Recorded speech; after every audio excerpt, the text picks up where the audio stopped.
The three dots on my meeting notification changed to green. Everyone was already connected, except I wasn't supposed to be on this call at all. The system glitch had added me automatically when Roger scheduled it, a quirk in our outdated calendar software that occasionally duplicated invites to previous attendees. Let's get straight to the point. Roger's voice filtered through my earbuds. We fire her tomorrow. Claim performance issues. The board is getting antsy about those quarterly projections. Astrid's been asking too many questions, Viveka added, her usual smooth tone edged with irritation. Last week, she came to me wanting explanation about the Anderson account discrepancies. I froze, mouse hovering mid-click over a spreadsheet, my name in their mouths, my termination being planned while I sat 2 floors below them, working late as usual. Legal's prepared everything, said Hugh from HR. Clean exit, generous severance if she signs immediately. If not, we emphasize the performance concerns, make it clear fighting this would be unwise for her future prospects. And if she keeps pushing about the numbers? Asked someone I couldn't identify. She won't, Roger replied. We'll call her upstairs at 9 a.m. sharp. Security will be standing by. Standard protocol, account access terminated the moment she enters the meeting room, belongings packed while she's upstairs. My heart hammered against my ribs, but I kept completely silent on the call. 3 years of dedication to this investment firm, promoted twice, late nights, missed weekends, all those client relationships I'd carefully cultivated, and now, disposable, because I'd noticed money moving where it shouldn't be. We need her access badge deactivated immediately after, Viveka continued. She knows too much about our internal systems. That brings me to another point, Roger added. We'll need to restructure how the quarterly reporting works. No one person should have visibility across all the portfolios, like Astrid does. It creates unnecessary complications. I disconnected, unable to listen further. They were all still in that 7th floor conference room, which meant the HR suite on 3 would be empty, and I needed what was in there. The emergency stairwell was silent as I descended. My hand trembled slightly, but my mind remained crystalline clear. 3 flights down, I paused at the door marked 3 and took a deep breath. I had maybe 20 minutes before their meeting concluded. The HR department had 2 entrances, the main glass doors everyone used, and a rarely accessed back entrance near the supply area. My regular badge wouldn't work for HR after hours, but 6 months ago, during a system crash, I'd watched the tech support manager override the lock with an administrative code. 5 digits. I remembered them perfectly. Green light. The door clicked open. The darkened HR suite felt forbidden, the hushed atmosphere charged with risk. I navigated between cubicles by memory, heading for Hugh's office. His assistant Marvin was notoriously careless with security. When I'd helped him with a system issue last month, he'd written his password on a scrap of paper, then tucked it beneath his desk calendar. Sure enough, Summerlab 2023. Within minutes, I accessed their secure drive. My fingers flew across the keyboard, searching for any communications about me, about the Anderson account, about the quarterly numbers that wouldn't add up for anyone looking closely. I found them, internal messages discussing how to handle the situation, meeting notes about necessary adjustments to client accounts, attachments with dual versions of financial reports. I forwarded everything to my personal email and to a backup address I'd created when I first noticed the discrepancies. The timestamps showed clearly who had altered what, when, and how. My suspicions confirmed in black and white. A noise from the hallway jolted me. I logged out, restored everything to its previous state, and slipped toward the back exit. Through the small window in the door, I glimpsed the elevator light illuminating. Someone coming to this floor. I eased through the door and took the stairs down to the parking garage, my footsteps echoing in the concrete stairwell. My boss's luxury sedan still occupied his premium spot. The termination planning session continued above me. I drove home with windows down despite the autumn chill, needing the cold air to think clearly. One call remained, to Imani, the former finance director who'd left the company last year amid unclear circumstances. The woman who'd trained me, who'd always emphasized integrity in our industry. The woman who now worked directly with our largest investor. Meet me tonight, I said when she answered. I need your expertise. Before sunrise, we'd traced every manipulation, every hidden transfer. Imani's expression hardened as we followed the money trail. This isn't creative accounting, she said. This is something far worse. I slept briefly before returning to the office, dressed in my most confident outfit. At 8:50 a.m., I stepped off the elevator, nodding to coworkers. Roger looked startled to see me, phone pressed to his ear, his face draining of color mid-sentence. Meeting canceled, he snapped to Viveka, who approached with a folder. Situations changed. An all-staff email arrived at 9:15. Our largest investor had requested an emergency audit, effective immediately. External personnel would be arriving within the hour. Before we continue further, thank you for joining me on this intense journey. If my story has captured your attention so far, please take a second to hit that like button and subscribe to the channel. Your support means everything, and there's much more to come as I reveal exactly how I turned the tables on those who tried to destroy my career. Drop a comment about what you would have done in my position. I read every single one. My name is Astrid Morales, and until yesterday, I was senior financial analyst at one of Boston's most prestigious investment management firms. My colleagues described me as meticulous, reserved, the quiet one who listened more than she spoke, the person who remembered every detail from meetings months earlier, the one who could identify patterns across thousands of entries in financial reports. I hadn't planned on becoming a whistleblower. Growing up with immigrant parents who worked endless hours in their small grocery store had taught me to keep my head down, work hard, and be grateful for opportunities. My father's favorite phrase, never make waves at work, Astrid, the ocean always wins. But he'd also taught me something else. Integrity isn't negotiable. I joined the firm after completing my master's in financial analysis. Starting in client relations, I moved to portfolio management, then to internal compliance review. Each promotion revealed more of how the company operated, more of the complex machinery behind the impressive returns we promised clients. The discrepancies started appearing 8 months ago. Subtle at first, timing differences between transactions, inconsistent fee structures across similar accounts. Nothing definitively wrong, just odd. Then came the Anderson account, a $50 million portfolio, suddenly showing activity that contradicted the client's stated investment strategy. I flagged it to Roger. Interesting catch, he said, taking my analysis. I'll review this with the executive team. A week later, the numbers had been adjusted. Problem solved, apparently. Except the underlying transactions remained unchanged. Only the reporting had shifted. I approached Viveka next, our chief operating officer.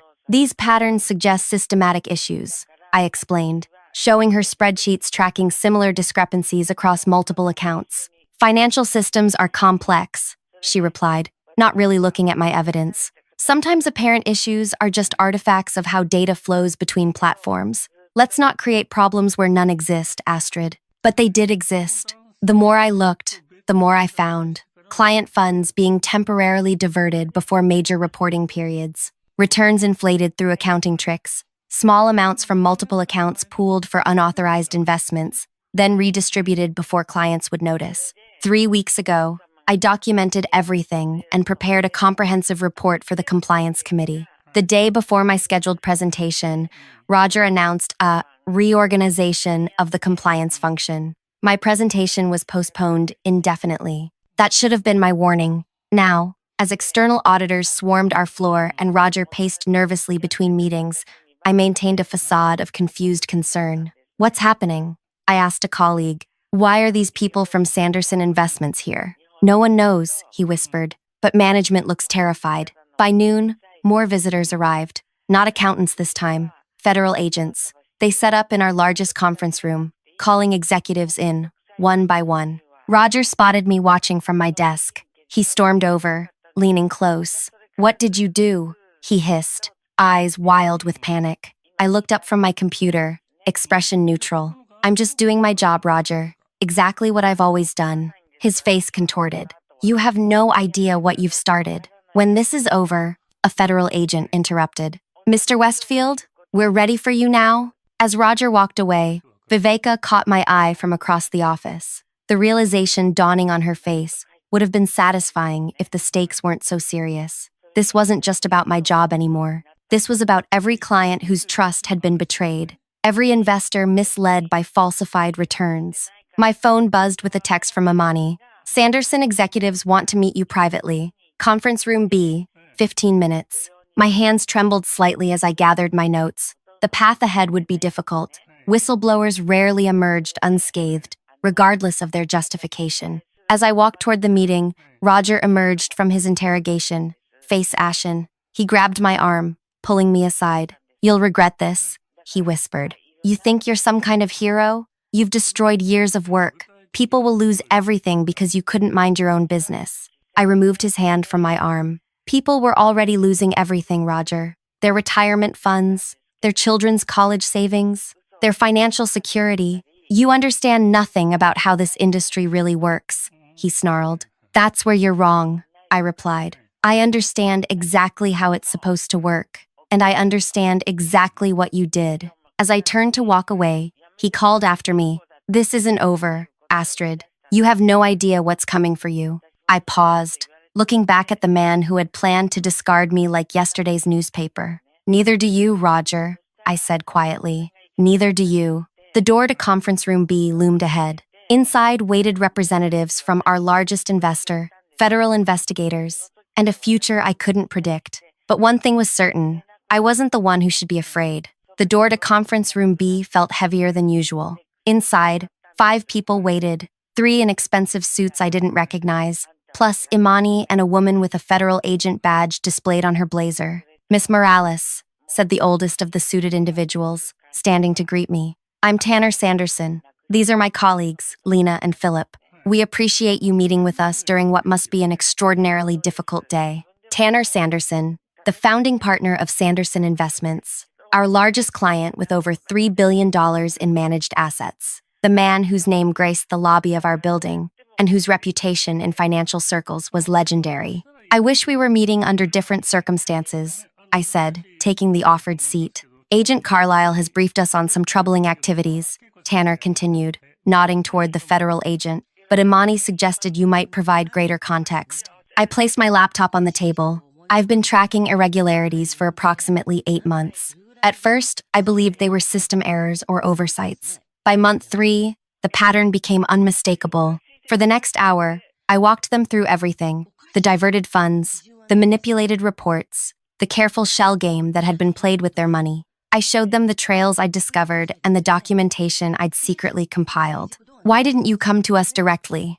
Lena asked. She was younger than the others, sharp-eyed with a precision to her questions that reminded me of myself. "Until yesterday, I still believed internal channels might resolve this," I admitted. "I tried multiple times. When I overheard them planning my termination specifically to prevent further inquiry, I realized the problem went higher than I'd initially thought." Agent Carlisle leaned forward. "You understand you're making serious allegations against executives of this firm. The evidence suggests financial crimes that could carry significant penalties." "I understand.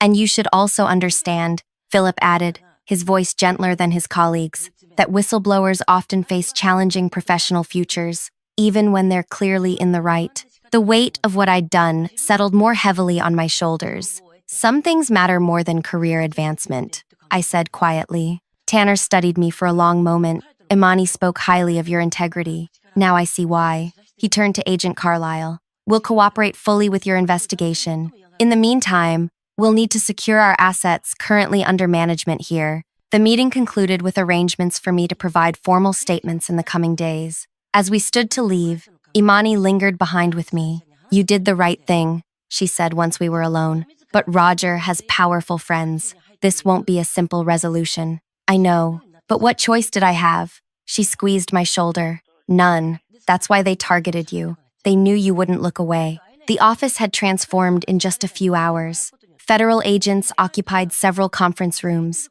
Employees huddled in corners, whispering nervously. A team from IT worked under supervision, securing systems and restricting access to financial platforms. I returned to my desk to find Viveka waiting. Her usual polished composure had cracked, revealing something harder beneath. "You think you've won," she said, voice low, "but you have no idea what forces you've set in motion. These people," she gestured toward the federal agents, "will be gone in a week. We'll still be here. The industry will still be here. And everyone will know exactly what you did." "What I did? I didn't steal from clients. No, you just betrayed everyone who works here. Do you think the firm survives this?" Do you think all these people keep their jobs when you've painted targets on our backs? Her words landed like blows. I hadn't considered the broader implications for my colleagues, many of whom knew nothing about the manipulation happening at higher levels. The people responsible should be held accountable, I said, less confidently. Such a simplistic view. Viveka leaned closer. The market doesn't reward heroes, Astrid. It rewards winners. Remember that when you're trying to find your next position. She straightened, smoothing her skirt. Oh, and Roger asked me to deliver a message. Check your personal accounts. That's all he said. She walked away, leaving me cold despite the overheated office air. My phone was already showing multiple notifications. Hands shaking, I opened my banking app. My accounts showed 0 balances, completely emptied. My investment accounts displayed error messages. My credit score alert showed a catastrophic 200-point drop overnight. They had anticipated me. Somehow, they had prepared for this possibility. I called my bank immediately, stepping into an empty meeting room for privacy. This is unauthorized activity. I explained to the customer service representative. I didn't transfer these funds. I understand your concern, Miss Morales, but these transactions were authorized using your security credentials and verification codes. They appear to be legitimate transfers to an offshore investment account under your name. My stomach dropped. I never opened any offshore account. The documentation we received indicates otherwise. There's a signature matching yours on file, dated 3 months ago. 3 months ago, exactly when I'd first brought my concerns to Roger. This is fraud, I insisted. I need these transactions reversed. I'm afraid we'll need to investigate before taking any action.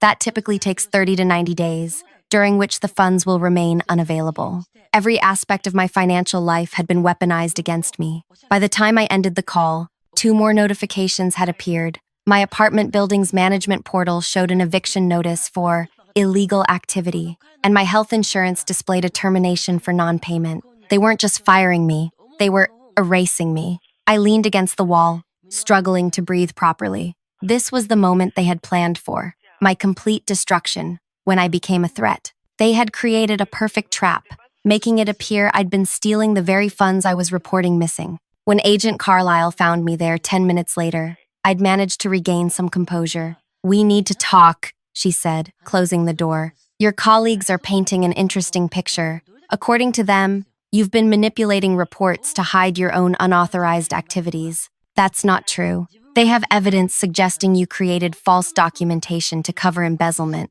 They claim you realized you were about to be discovered and are attempting to shift blame. They manufactured that evidence. I can prove the timeline. With what? The copies you sent yourself last night, after you gained unauthorized access to HR systems?" Her expression softened slightly. "Miss Morales, I've seen this before. Corporations protect themselves. They create paper trails, build narratives. By the time we untangle everything, lives are ruined. So you believe them?" My voice sounded distant to my own ears. "I believe evidence. Right now, both sides have compelling stories. We'll investigate thoroughly." She handed me her card. "Don't leave town, and I'd suggest getting legal representation immediately." When she left, I remained frozen in place. They had prepared so thoroughly, anticipated my every move. While I'd been tracking financial discrepancies, they'd been building a case against me, creating a perfect counter-narrative. My phone buzzed with a text from an unknown number. "Car park level B,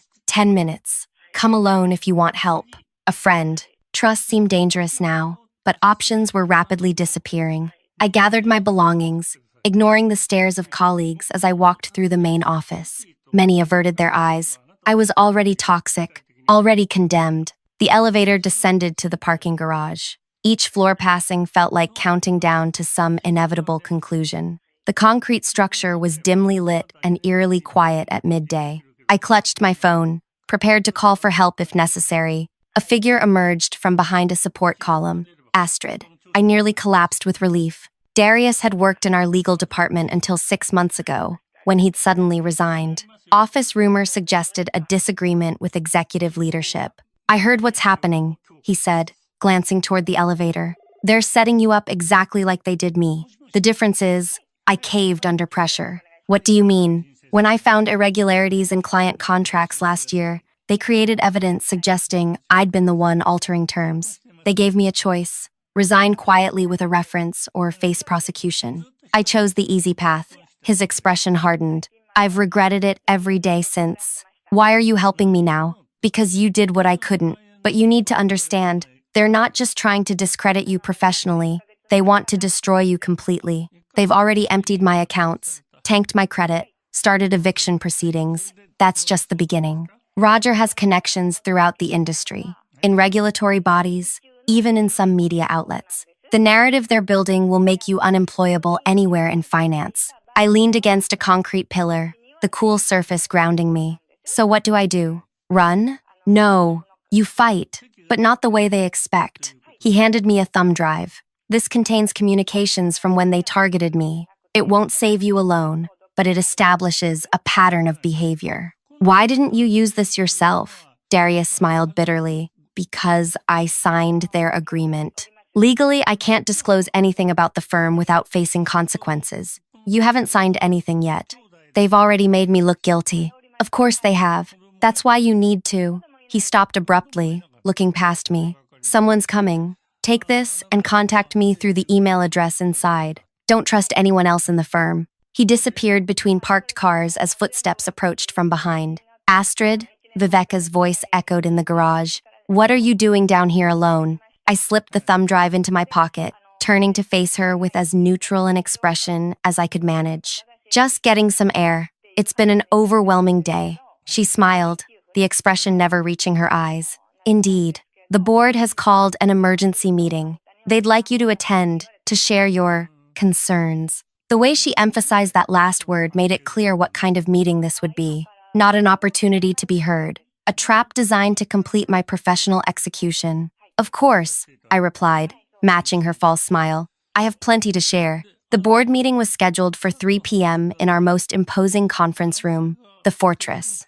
as employees called it. Floor-to-ceiling windows offered panoramic views of the city, while the massive oak table and high-backed leather chairs were designed to intimidate anyone sitting at the lower end. I arrived 5 minutes early to find Roger, Viveka, and 6 board members already seated. No federal agents, no representatives from Sanderson Investments, just me facing the collective power of the firm's leadership. Astrid, Roger greeted me with artificial warmth. Thank you for joining us during this difficult time. The board wanted to hear directly from you about these allegations. I took the sole empty chair at the far end of the table. The distance was deliberate, physically separating me from their circle of power. Before we begin, said Eleanor, the board chairwoman, we want to emphasize that this is an informal discussion. We're simply trying to understand the situation fully. Of course, I replied, opening my laptop. That won't be necessary, Viveka interjected. This isn't a presentation,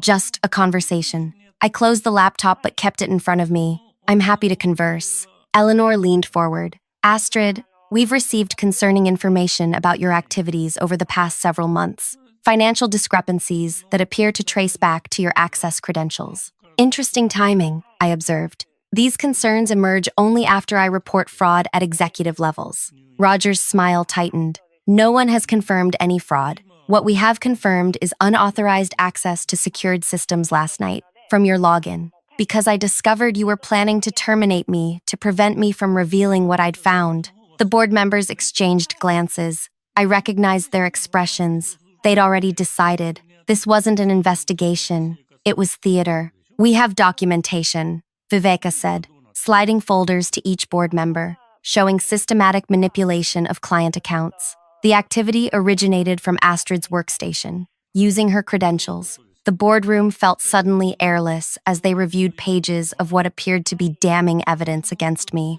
This is fabricated, I said, fighting to keep my voice steady. You created this after I reported the actual fraud. That's a serious accusation, Eleanor replied. Do you have evidence supporting your version? I've provided everything to federal investigators and Sanderson Investments. Convenient, Roger smirked. Claims without proof. For the next hour, they took turns dismantling my character and credibility. They produced altered emails making it appear I'd discussed moving client funds. They showed transactions initiated under my login. They even presented a psychological evaluation that I'd never undergone, suggesting I was unstable and vindictive after being passed over for promotion. We're disappointed, Astrid, Eleanor concluded. Your work had been exemplary until this breakdown. The The board has unanimously voted to terminate your employment effective immediately. We won't be pursuing criminal charges, Roger added magnanimously, provided you sign our separation agreement. It includes confidentiality provisions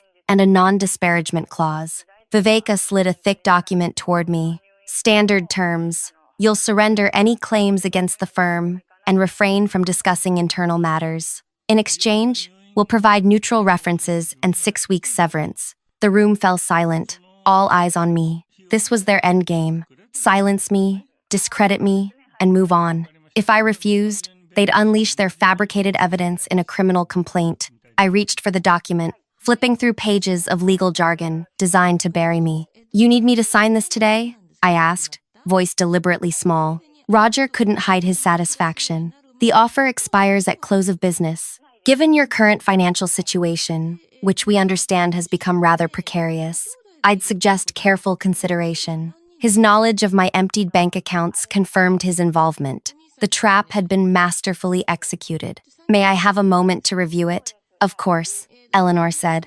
We'll give you some privacy. The board members filed out, leaving me alone in the fortress. Through the glass walls, I could see them gathered in the hallway, already celebrating their victory. Roger laughed at something Viveka said, patting her shoulder with the casual confidence of someone who never loses. My phone buzzed with a text from Imani. In position, 4th floor conference room. I exhaled slowly. The pieces were aligning. When the board returned 15 minutes later, I had the agreement in front of me, pen in hand. I have one question, I said as they settled back into their chairs. This clause about all copies of company information, that includes anything I might have sent to personal accounts? Yes, Viveka confirmed eagerly. All copies, all formats, everywhere. I nodded thoughtfully. And if I sign, the company considers the matter closed? No further action against me? Provided you comply fully, Eleanor said. We have no desire for protracted conflicts. I understand.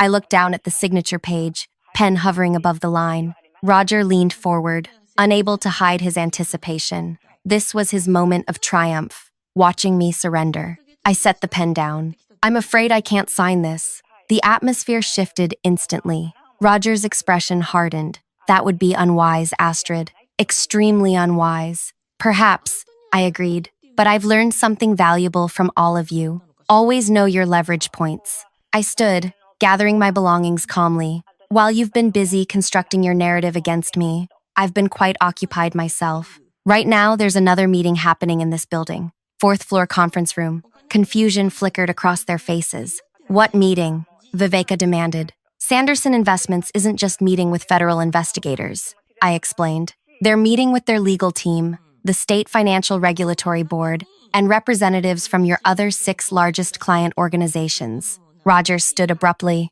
What have you done? When I realized what was happening 8 months ago, I didn't just document the fraud. I created a comprehensive analysis of exactly which clients were affected and by how much. I traced every manipulation, every false report, every diverted fund, not as an employee, but as an independent financial analyst. Eleanor's face paled. You had no authorization. I didn't need authorization. Imani hired me personally as a consultant to Sanderson Investments 3 months ago. Everything I've analyzed was at their request, through proper channels, with signed agreements. The revelation landed like a thunderbolt. While they thought I was working late on company projects, I had been methodically building a parallel investigation with the firm's largest client, one beyond their reach to suppress. That's not possible, Roger sputtered. You can't work for a client while employed here. It violates your contract.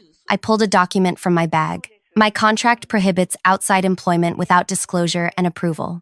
3 months ago, I submitted this formal disclosure. You signed it, Roger. You were distracted during the Wilson merger negotiations, but here's your signature approving my financial analysis consulting project. His face contorted as he recognized his own signature on the paper, a document he'd carelessly authorized among dozens during that hectic week. Everything I've done has been by the book, I continued. Every analysis, every investigation, all properly documented with timestamps, witnesses, and authorization. Meanwhile, your elaborate setup against me required breaking numerous laws. No one will believe you over us, Viveka insisted. though her voice lacked conviction. That's why I never acted alone. Darius provided evidence of your previous pattern with him. 3 other former employees came forward with similar experiences. And Imani, who you all believed was simply consulting for Sanderson, has actually been building their internal investigation unit. The position they offered me last year that I declined, she accepted it. I walked to the door, turning back one final time. The offshore account where my money was transferred. It's frozen now. The trail leads directly back to your personal server, Roger. Not very sophisticated for someone so concerned about people looking too closely at the numbers. The boardroom erupted into chaos behind me as I walked out. Eleanor was already on her phone, likely calling their outside counsel. Roger shouted accusations, while Viveka attempted to access systems from her tablet, systems that had already been locked by federal authorities. In the 4th floor conference room, Imani greeted me with a tight hug. "It's done," she said. "All 8 major clients have pulled their investments pending investigation. The regulators have frozen the firm's trading capabilities." Tanner Sanderson approached, extending his hand. "Miss Morales, your analysis was impeccable. We've been concerned about irregularities for some time but couldn't pinpoint their source. Your documentation provided exactly what we needed."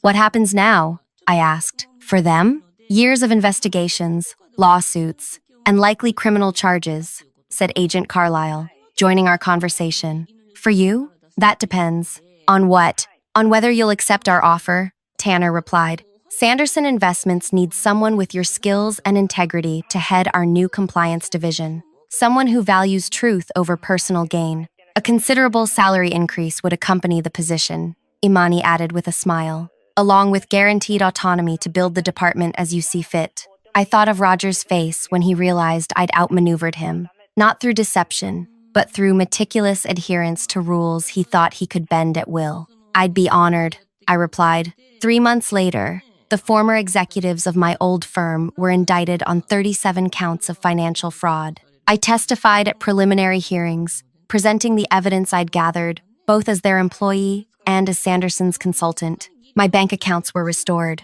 The fabricated evidence against me dismantled by federal forensic accountants. The company that had tried to destroy me now existed only in court filings and cautionary tales told at industry conferences. The key had never been playing their game. It had been creating my own board entirely. If you've made it this far in my story, I want to thank you for listening. Life doesn't always give us clean victories against those who abuse power, but sometimes preparation meets opportunity in just the right way. If this story resonated with you, please hit that like button and subscribe for more real-life accounts of corporate justice. What would you have done in my situation? Leave a comment below. I read every one and would love to hear your thoughts on standing up to workplace corruption. Remember, your greatest power often lies in staying true to your principles, even when it seems the whole system is against you.